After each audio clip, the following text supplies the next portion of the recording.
and I was the director for Migration of the Monarch. I'm Dylan Kitts. I was a cinematographer. So I've always wanted to do like a documentary about something regarding the issues of climate change. And so this idea first came to me when Adam Bigelow spoke about the monarch butterfly and their migration in class. And the fact that they stop along the Blue Ridge Parkway, and I realized that that was so close to us, so it was something that we could actually film and tell a story on like a bigger scale. I think the fact that we were able to get enough footage of the butterflies and really like get good interviews from the experts that really helped to tell the story. Hi, I'm Ben Koziel. I wrote and directed Spirit of Love. I've had this idea kind of for a long time, but there was always something about creating a character who's so worried about themselves that they don't realize they can learn a lot from the people around them, and through seeing what other people can do, they kind of get the answers they're looking for. I'm really proud of how the main character came across tonally. They're a kind of a depressing character, but they are so in a kind of a fun, sarcastic way, and I really enjoy that character a lot. I learned how to properly make a ghost movie, which is not necessarily the way how I did it, but it's kind of the point, I guess, is learning as you go. And for the future, whenever I will make another ghost movie, I'll know what to do better for the next time. My name is Rachel Spagnoletti. I'm the director and writer of Refraction. My name is Isaac Dye, and I'm the DP of Refraction. I really wanted to create an atmospheric sci-fi film, and I really wanted to do that in a short story format, which I always felt was really difficult. So this was kind of my attempt at stretching those muscles.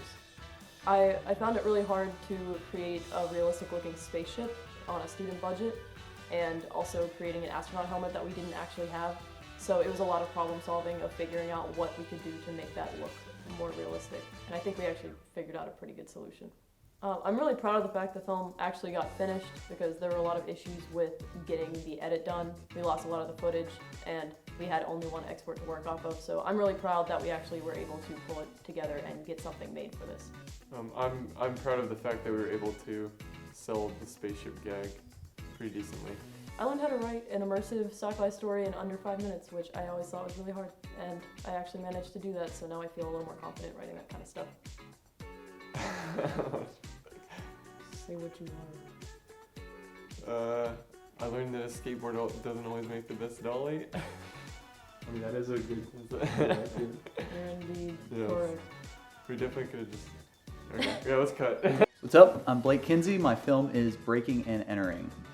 Well, this film was really a thing that just came out of circumstance, because what happened was it was an alternative directing project, and I shot it in my parents' basement with my brothers under the circumstance of the pandemic. So it really was inspired just by this compulsive need to make something even in this pandemic. So that's kind of what led me to make this movie. One thing I'm really proud of is just the way I was able to adapt. Like I was saying, I really wanted to get these specific movements that would have required a dolly, so what I ended up doing was taking my old tripod and my younger brother, and we stuck it on a carpet, and I held onto the tripod while he pulled the carpet backwards or forwards, whichever direction we needed to. So I'm just really proud of the way that I was still able to at least try and make it look like something somewhat professional under the circumstances. Hi, I'm Ben Koziel.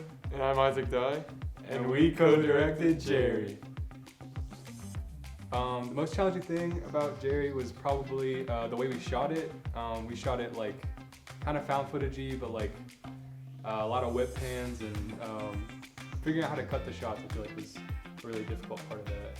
Yeah, definitely once we got into the editing process, like because of how we had shot a lot of it with the handheld style, it took up a lot of time, and we were on a time limit, so we had to figure out creative ways to like cut down a lot of the footage.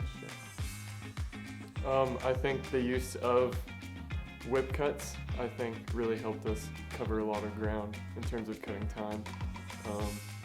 We kind of made it look like a bunch of YouTube videos in like sequence, and I feel like they look like really cheesy, annoying YouTube videos, and that's really fun. So we did this last year, coming up on like a bigger version of like a found footage thing. The web series last year was kind of shot in the same way. So I feel like we really learned how to do the whip cuts in order to perfect that style for the web series that shot the following semester. So Hi, I'm Isaac Dye, hi, I'm Ben Koziel. and we co-directed A Helping Hand. So definitely the most challenging thing was, for me personally, playing the extra arms. I really had to stay glued to Connor's backside the entire time and basically wrestle him from below, and it was very physically taxing Yeah. on a hot summer day. Since the premise was like extra arms on a person, it was hard to shoot around the fact that there was another person behind another human being, so that was difficult. I think definitely just being able to sell 4 arms on a like no budget film like that was pretty fun. So this project came about like the summer of when COVID was like kind of at its height. So first off, we kind of learned how to shoot with the COVID guidelines, which is difficult, but we also kind of learned how to have fun in like a kind of depressing time. So it was a much needed set at the time. So we did this for the 48-hour film project, and which basically meant as soon as we got our genre, we had to scramble for ideas, and this was just a goofy idea I'd had for a while, inspired by like, I don't know, like funny how-to infomercials and videos. So yeah.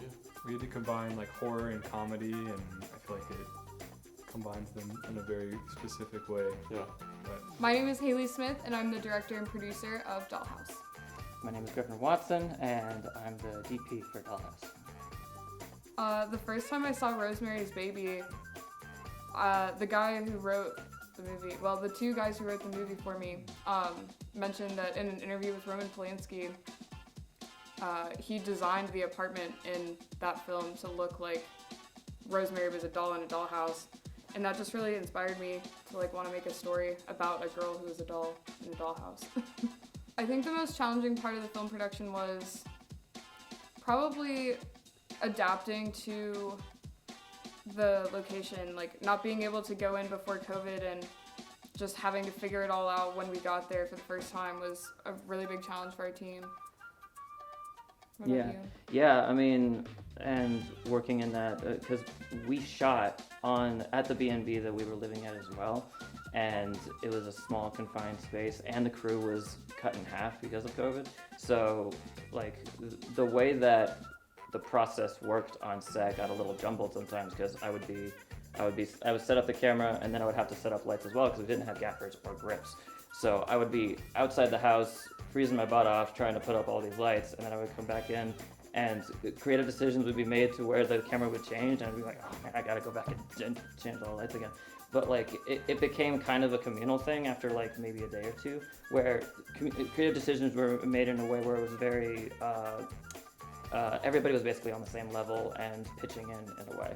And that's why there's 3 different DPs that are credited, because that's how it worked on set, and that's where all of the inspiration was coming from. And yeah, that was a challenge, but we've definitely adapted to it. Learning how to do live action stop motion in the location that we were shooting in was one of the biggest challenges that we had. Like, visual effects are already challenging, and then when you add a live actor who has to do one continuous movement for several minutes at a time without really getting a break, that was really, really challenging for us to do. But we pulled it off. Yeah, we were shooting it, and like every 10 minutes you'd be asking, "Are you okay?" And she'd be like, "Yeah, I'm fine. Yeah, it's all good." And Yeah. just be tortured, but her calves made it, and she was all good. Mm-hmm. So, and it looks great on camera. So I'm working on my animation project called Hazel and Dawn. So my project is 2D animated, which means I'm hand drawing all of it.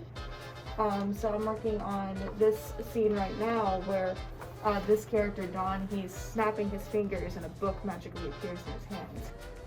So as you can see, his hands are coming out from the back, and he raises it, and then he snaps It allows me to control the mapping, so I can control where when I put my pin here, what part of the screen it will go. And then I can also change it for other programs. So if I were to click out of this, click out of Photoshop, I can switch between the with my pen, I can switch between the monitors. Hi, I'm Rachel Spagnoletti. I directed and wrote the toilet stall. I'm Ben Koziel. I'm the director of photography for Toilet Stall. I'm Isaac Dye, and I'm the talent / producer. I would definitely say the most challenging thing is that we had to actually shoot inside a tiny little toilet stall, and putting a camera in there is not very fun, as well as multiple people. We had to like cheat it several times between multiple toilet stalls, so matching that was kind of difficult as well. Also, it was very funny, so trying hard not to laugh was difficult. I'm honestly really proud of just how like funny it is for like how small of a concept it is, you know, like take something small and it goes a lot bigger than you think it will, and that's really funny to me. Yeah, I'm very proud of the fact that the comedic timing was really on point with the performance and I think with the script, so it really just all came together. I learned how to write a pretty decent comedy, and I think I used to struggle with that a lot, so I've been getting a little bit better, and Toilet Stall definitely helped give me that little leg up. So the three of us have always been into the show called I Think You Should Leave, and it's a bunch of shorts compiled about the awkward moments in life that people go through, and we wanted to make our own little mini-series where we all get to write and direct something that has an awkward little moment that people have to experience. Yeah, we work together often, so it was nice to put our heads together individually, but also as a group to create like 3 kind of sketches that are all our own, but together they all function together. I'm Lauren. I was the director and the writer for Life Support. And I'm Jasmine. I was the DP. So Life Support was inspired by television shows by like Black Mirror, and including the episode called Nosedive, where a woman really just sets her life to be liked by other people through this social platform, and it really depends the outcome of their social and like financial life. And so we figured if we made something where a woman was going online and showing her life and see that she does crazier stuff and just more riskier stuff, and that then gives her more viewers and more attention and more money until it kind of slowly just, she nosedives pretty much. Planning and rehearsal is very important. Yes. And production design. Very important. That made like the whole film just so much better. The production design in this film really kind of evolves as our character does. So coming into a place where it's not her own, and then her getting into her own sort of environment, and then it getting even more extreme that way, so that it's all chaotic. Because our production designer, Haley, she basically I told her, do organized chaos, because that's pretty much where she was at the end of the movie. Hi, my name's Isaac Dye, and I'm the director of Rage Quit. My name's Rachel Spagnoletti, and I'm the cinematographer. I'm Ben Koziel, and I acted and produced. Definitely the most challenging part was trying not to laugh during most of the takes. Connor Knock is a fantastic actor, and he really just played right into the role like perfectly. So I like acted in it, and I laughed very easily, and I sat next to Connor the whole time and laughed through a lot of takes. So over the past couple of years, we've gotten the chance to work with each other in like different combinations, and it always goes well, and it's always a good time. So for like our last year, I'm just really proud that we got the chance to work together as like a trio, because it's kind of who we are. It was really nice to get the chance to all make a project within a group project and, you know, kind of switch out those positions with each one. And we got to just change it up a little bit from any like sort of formula we've always done. yeah, working with these guys was awesome, and getting to then also do a project based off of something we all collectively enjoy. It was just great to kind of like do something that inspired us all 3 together. My name is Eli Hutchinson, or Elias as I'm often known, and my film was The Adventures of Captain Atom Chapter 4, Trial by Fire. Well, back when I was in high school, I saw a movie called Sky Captain and the World of Tomorrow, and it was sort of an homage to 1930s cliffhanger film serials. And I was really interested by that style of telling a futuristic adventure through sort of a retro lens, and I thought it would work really well in animation. So I made a short film project for my audiovisual class, the first Captain Atom, and my classmates really liked it and wanted me to make a sequel, so I just kept on making them ever since, whenever I had the time. A big problem was the animation was taking a lot longer than I thought it would. I initially planned to shoot this in summer of 2020, but it became obvious that I wasn't going to finish, so I only shot about a third of the film before the school semester began, and then I didn't finish shooting until I could go back over winter break and keep on animating. It just took much longer than I hoped it would, but I got it done eventually. I'm very proud of the character animation. This time around, I put a lot of thought into the nuances of the way the characters move. And so if you look at the way they walk, look around, raise their arms, there's just little things that make it feel a little more alive. Hi, I'm Isaac Dye, and I was the writer, director, and editor for Tenjo Kudori. I learned how to both do green screen effects and kind of shoot a horror in general. I had never really done a horror genre-based film before this, so it was fun to try that out for the first time. So the idea for this film actually came from living in that dorm room with my roommate Ben.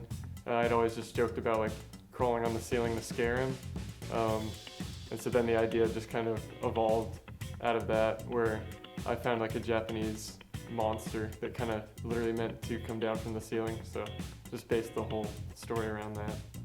What's up? I'm Blake Kinsey. I was the co-writer, co-director, and co-producer of The Anomaly. Hi, I'm Dawson Bryant. I was the co-writer, co-producer, co-director, composer, and editor for The Anomaly. I'm Kate McCosh, and I was Noelle in The Anomaly. Well, The Anomaly started really with a location. Dawson and I knew this spot, Granite City, out in Highlands in Nantahala National Forest.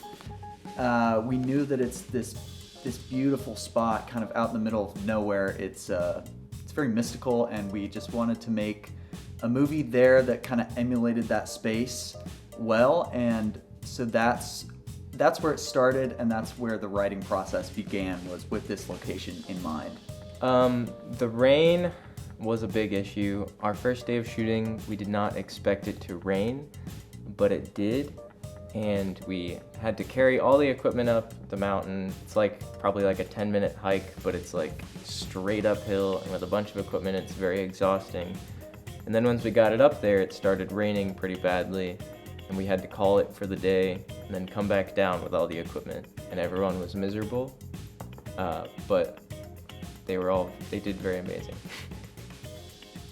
I learned a lot about using the environment because I didn't have any scene partners except for what was out there, and so that was a fun challenge for me, and I got to use all the textures and sounds and things that were actually there for me. Hi, I'm Rachel Spagnoletti. I co-showran, co-wrote, and co-directed episode 4 of Bed and Bloodshed. Hi, I'm Ben Koziel. I also co-showran, co-wrote, and co-directed episode 4 of Bed and Bloodshed. Hi, I'm Sophie Tribom, and I produced Bed and Bloodshed. So I feel like Rachel and I always knew we wanted to showrun a web series together. It just was a matter of the idea, and we spent a lot of long hours thinking of an idea, and eventually we settled on a serial killer that runs an Airbnb.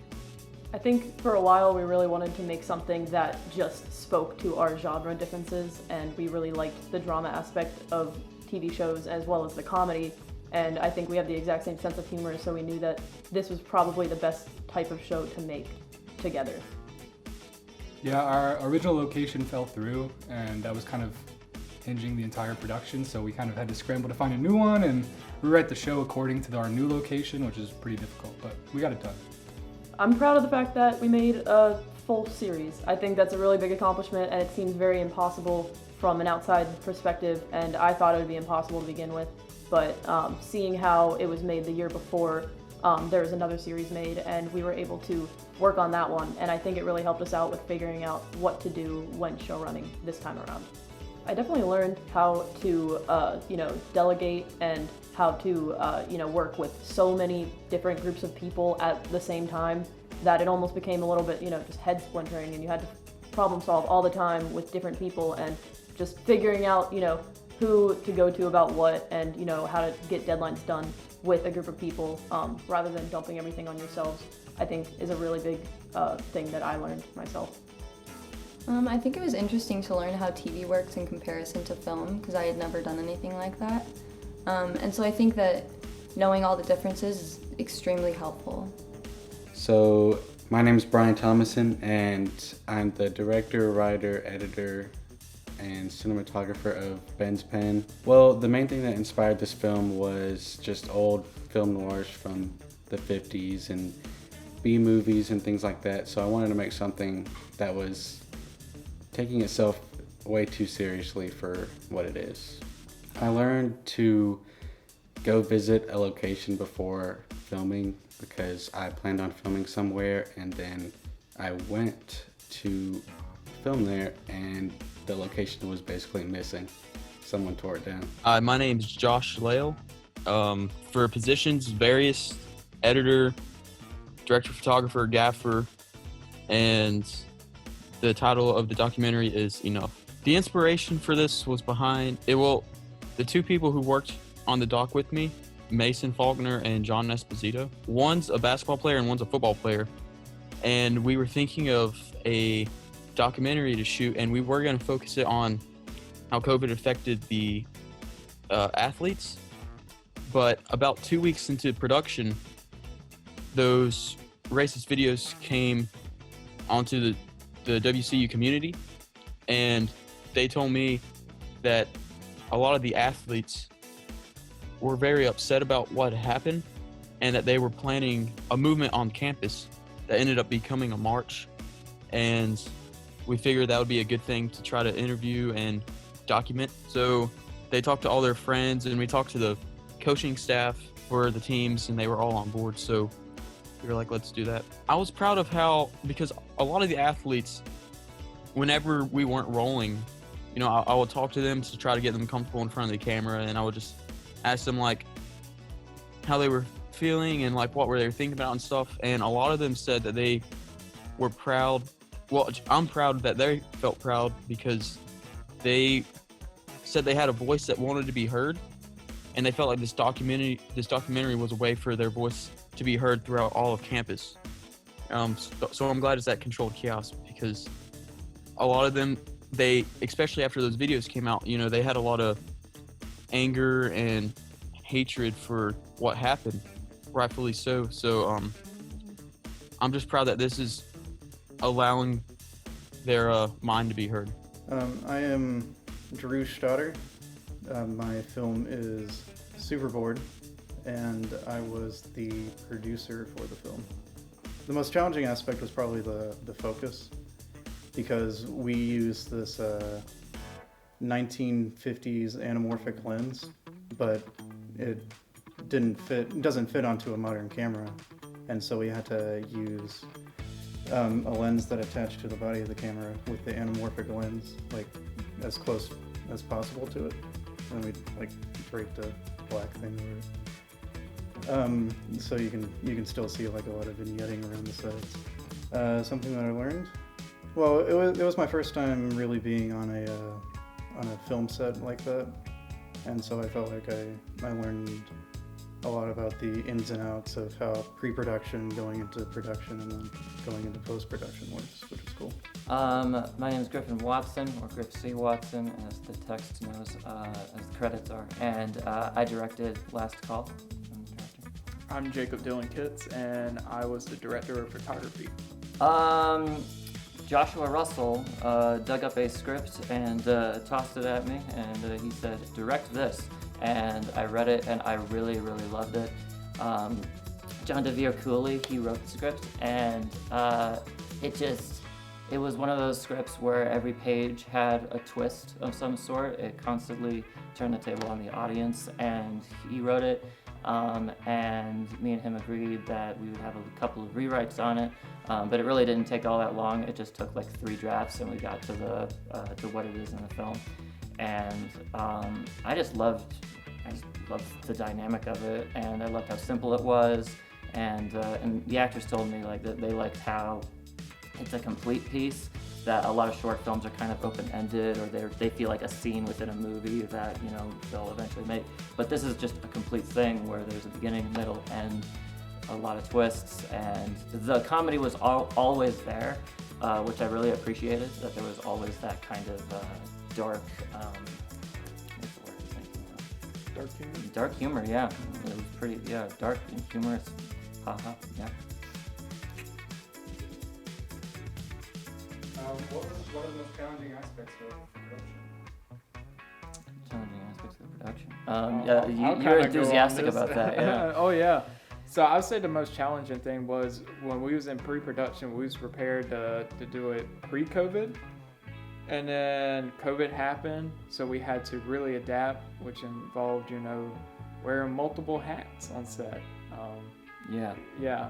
Yeah. The Above the Line team definitely wore many hats to get this film completed, and with the help of the Red here, Our sponsor for this yeah, thing, with the help of that, that was my first time shooting on the Red, and it really, that camera really helped with my lighting situations, especially being such short staffed.